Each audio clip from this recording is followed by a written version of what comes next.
Hello সবাইকে। আজকের আন্তর্জাতিক ঘটনা বিশ্লেষণ পর্বে আমি ইমরান খান আপনাদের সাথে আলোচনা করব মার্কিন যুক্তরাষ্ট্রের প্রেসিডেন্ট ডোনাল্ড ট্রাম্পের চাপিয়ে দেওয়া নতুন বাণিজ্য শুল্ক এবং তার প্রভাবে বিশ্ব বাণিজ্য বা বিশ্ব অর্থনীতিতে কি প্রভাব তৈরি হচ্ছে সে বিষয় নিয়ে।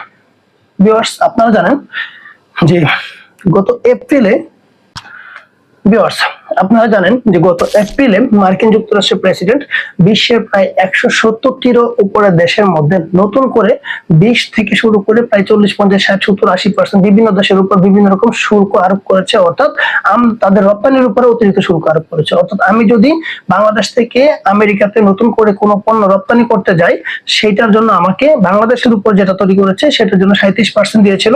অর্থাৎ আগে ছিল বাংলাদেশ থেকে যখন আমি কোনো একটা পণ্য আমেরিকাতে রপ্তানি করি, সেটার জন্য আমাকে 15% রপ্তানি শুল্ক দেওয়া লাগতো, বাট এখন নতুন নিয়মে আমাকে 37% দেওয়া লাগতেছে। সেটা আবার 3 মাস পরে এসে 2% কমিয়ে বর্তমানে 35% করেছে। তো এরকম বিভিন্ন দেশের উপরে আপনারা জানেন যে শুল্ক আরোপ তৈরি করেছে। আর এই শুল্ক আরোপের জন্য সারা বিশ্বের যে আন্তর্জাতিক বাণিজ্য ব্যবস্থা সেটা একটা টালমাটাল অবস্থা তৈরি হয়েছে এবং বিশ্ব বাণিজ্য বা বিশ্ব অর্থনীতির উপরে সেটা একটা নেগেটিভ প্রভাব পড়ছে। তো যেমন আমি একটা এক্সাম্পল দিই। আচ্ছা, আমি আমার দেশের বাইরে কথা বলি, আমার দেশ নিয়ে কোনো কথা বলতে চাচ্ছি না। বর্তমানে যে বিষয়টা নিয়ে কথা বলবো সেটা হচ্ছে ব্রাজিলের প্রেসিডেন্ট লুলা দা সিলভা এই প্রথম কোন একটা দেশ হিসেবে মার্কিন যুক্তরাষ্ট্রের প্রেসিডেন্ট ডোনাল্ড ট্রাম্পের এই বাণিজ্য শুল্ক নীতির প্রতিক্রিয়ায় উনি কি জানিয়েছে? প্রতিবাদ জানিয়েছে। শুধু প্রতিবাদ জানায়নি, অন কাইন্ড অফ থ্রেট দিয়েছে ডোনাল্ড ট্রাম্পকে। উনি বলেছেন যে আমার দেশের উপরে মার্কিন যুক্তরাষ্ট্র প্রেসিডেন্ট যত পার্সেন্ট শুল্ক আরোপ করবে, আমিও ঠিক তাদের রপ্তানি বাণিজ্যের তত পার্সেন্ট শুল্ক আরোপ করবো। আজ পর্যন্ত কোনো একটা দেশ এই ডোনাল্ড ট্রাম্পের বিরুদ্ধে গিয়ে সরাসরি কথা বলার সাহস পায় না এই বাণিজ্য নীতির উপরে। বরঞ্চ সব দেশ চেষ্টা করেছে মার্কিন যুক্তরাষ্ট্রের প্রেসিডেন্ট ডোনাল্ড ট্রাম্পের সাথে লিয়াজো করে কিভাবে এই শুল্কটা কমিয়ে আনা যায়। তো মার্কিন প্রেসিডেন্টের মূল লক্ষ্য বা উদ্দেশ্য হচ্ছে সারা বিশ্বে যে ডলারের যে আধিপত্য সেটা ধরে রাখা। এক কথা শেষ, তারা চাচ্ছে কোনোভাবেই ডলারের যে আধিপত্য সেটা যেন খর্ব না হয়। কারণ বর্তমানে বিশ্বে শাসন করছে মার্কিন যুক্তরাষ্ট্র শুধুমাত্র একটা অস্ত্র দিয়েই, আর সেটা হচ্ছে ডলার অস্ত্র। আপনারা হয়তো ভাবতে পারেন যে মার্কিন যুক্তরাষ্ট্রের পারমাণবিক বোমা আছে, হাইড্রোজেন বোমা আছে, whatever something like that, but এটা তো আর অনেক দেশের আছে, কিন্তু এটা তাদের মেন অস্ত্র না। তাদের মেন অস্ত্র হচ্ছে ডলার। আর এই ডলারের একটা ভীতি তৈরি হয়েছে আমেরিকার প্রেসিডেন্টদের কাছে বা আমেরিকার যে বিশেষজ্ঞ আছে অর্থনীতিবিদ তাদের কাছে।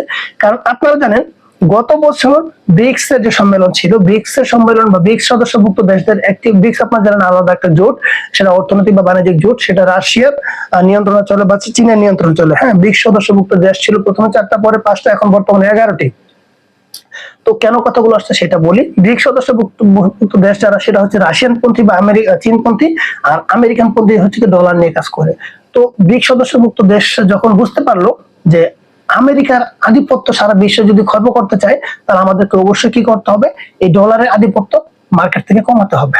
তো সেই জন্য আমাদের কি করতে হবে, বিকল্প একটি ডলার বাজারে ছাড়তে হবে। ডলারের যে বিকল্প একটা কারেন্সি বাজারে ছাড়তে হবে।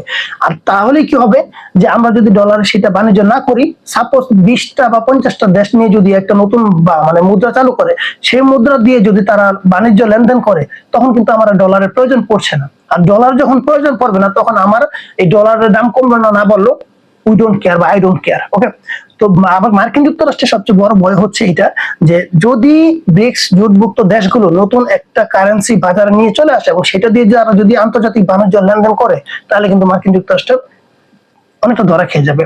কিভাবে ধরা খাবে? তখন তারা বিশ্বের শাসন যে আধিপত্য বা ডমিনেশন যেটা করছে এখন, সেটা করতে পারবে না। তো সেই কারণে তারা এই ডলারের আধিপত্য ধরে রাখার জন্য এবং ব্রিক্স জোটভুক্ত দেশগুলো যেন নতুন কোনো কারেন্সি বাজারে ছাড়তে না পারে, সেজন্য তারা সব রকম চেষ্টা করে যাচ্ছে।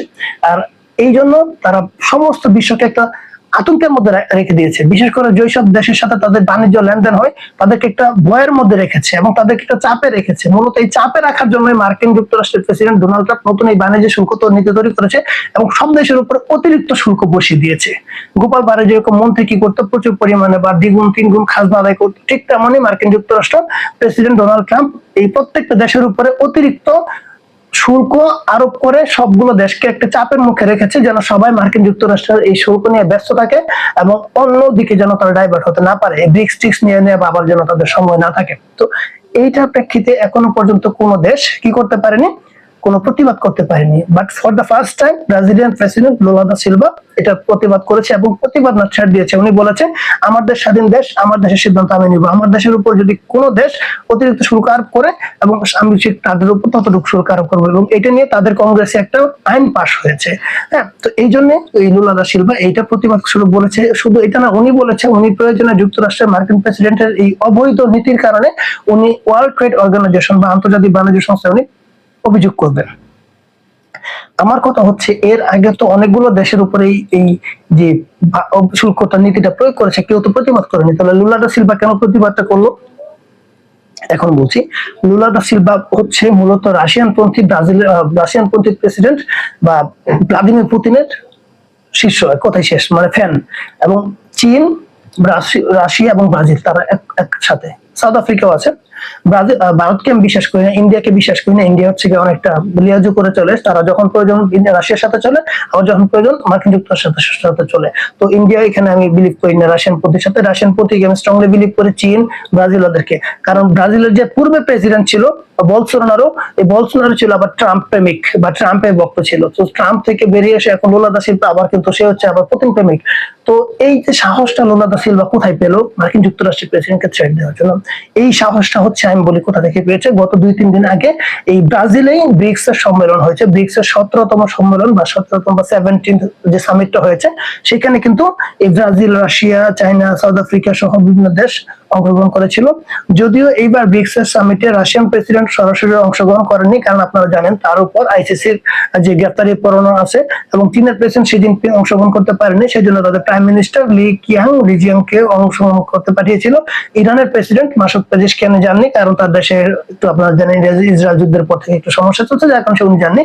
তো বাকিরা অংশগ্রহণ করলেও এই যে প্রথম তারা, এবং আরেকটা বিষয় বলি, আগে প্রথমে কিন্তু ব্রিক্স এর সদস্য ছিল 4টি এবং পরবর্তী সাউথ আফ্রিকা যোগ হয়ে 5টি হয়, আর বর্তমানে কিন্তু 11টি, নতুন আরো 5টি দেশ গত 1-2 বছর যুক্ত হয়েছে। এই 11টি মানে দেশের সম্মিলিত একটা জোট হচ্ছে ব্রিক্স। এখানে সৌদি আরব রয়েছে, ইরানও রয়েছে, সংযুক্ত আরব আমিরাত রয়েছে, ইজিপ্ট এবং বা মিশর অথবা ইথিওপিয়া যুক্ত রয়েছে, ঠিক আছে। এছাড়া তো আপনারা জানেন Brazil, Russia, India, China, south আফ্রিকার তো আছেই। তো এই যে এই ব্রিক্স মুক্ত দেশগুলো যে রয়েছে, এদের কিন্তু সারা বিশ্বের জনসংখ্যার অর্ধেক, এবং বিশ্ব বাণিজ্যের 40% হয় এই দেশগুলোতে। তো 40% দেশের এই সদস্যরা যদি মার্কিন যুক্তরাষ্ট্রের উপর চাপ তৈরি করে, মার্কিন যুক্তরাষ্ট্র 10 নামবে, অর্থনীতি 10 নামবে, ঢাকার উপর 10 নামবে। তো এই প্রথম যে তাদের বিরুদ্ধে, মার্কিন যুক্তরাষ্ট্রের প্রেসিডেন্টের বিরুদ্ধে ব্রাজিলের প্রেসিডেন্ট প্রতিবাদ করতে পেরেছে, এটা আসলে একটা মানে চমৎকার উদ্যোগ আমি মনে করি, এবং আরো অনেক দেশের এটা এগিয়ে আসা উচিত।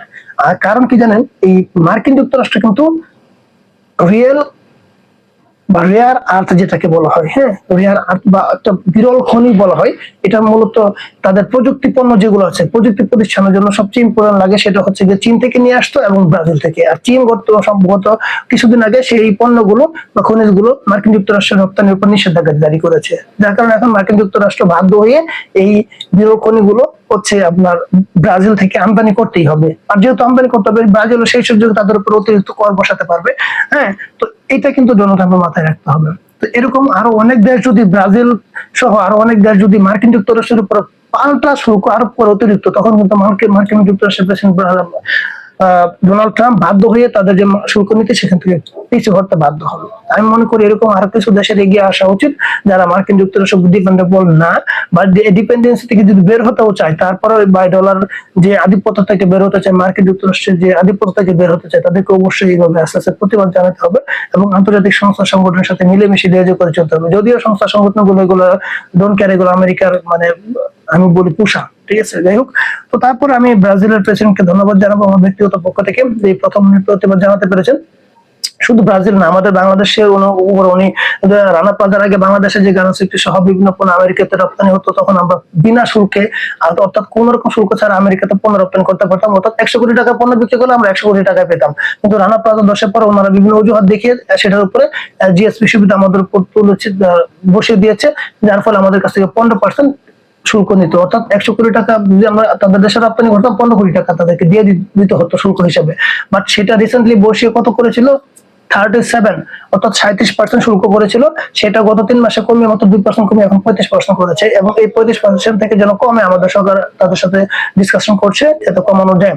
তো যাই হোক, এই হচ্ছে মোটামুটি শুল্ক নিয়ে একটা মানে বর্তমান বিশ্বের পরিস্থিতিটা আমাদের অবস্থানে আছে। তো এরকম চলতে থাকলে বিশ্বের যে ছোট ছোট দেশগুলো আছে আমরা খুব ধরা খেয়ে যাবো। তো আমরা চাই এটা দ্রুত সমাধান হয়ে যাক এবং একটা ভালো মানে ফলাফল আসুক। তো ধন্যবাদ সবাইকে ভিডিও দেখার জন্য, শেষ পর্যন্ত থাকার জন্য। আর ভিডিওটা ভালো লাগলে অবশ্যই হচ্ছে চ্যানেলটা সাবস্ক্রাইব করে পাশে থাকবেন, পেজটি ফলো দিয়ে দেবেন, এবং হচ্ছে পরবর্তী ভিডিও দেখার জন্য লাইক কমেন্ট শেয়ার। ওকে, ভালো থাকবেন সবাই। আশা করি পরবর্তী ভিডিও দেখার জন্য সবাই রেডি থাকবেন। আল্লাহ হাফেজ, আসসালামু আলাইকুম।